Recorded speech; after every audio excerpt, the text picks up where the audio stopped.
Today we're going to be taking a look at the best hitch options for our 2014 Dodge Avenger. The best options for our Dodge Avenger are going to be our Draw-Tite and our Curt. And while these are very similar, there are a few subtle differences between the two. When it comes to clearances, that's going to go to our Draw-Tite. It's going to have a ½ inch better clearance in both directions, which will come in handy when choosing your accessory. When it comes to appearance, that's going to go to our Curt. It seems to have a little bit nicer of a finish on it, and the reinforced collar really makes it look nicer out the back end. The main differences between these two hitches is the clearances. Our Draw-Tite's going to have slightly better clearances than our Curt. The clearance from the ground to the top inside edge of the receiver tube for our Draw-Tite is going to be 11¼ inches, and for our Curt, that's going to be 10¾ inches.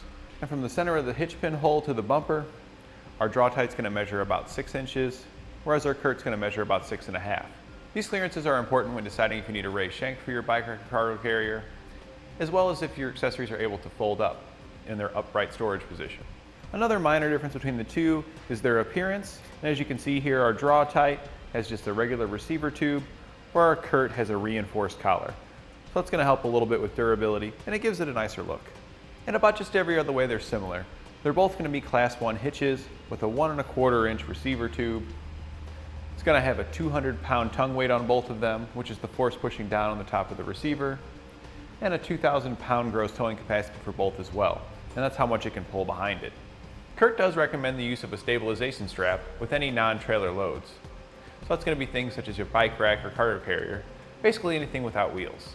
As far as installation, they're both going to install relatively the same. The hardware is slightly different, but the same procedure applies to both. And that completes our look at the best hitch options for our Dodge Avenger.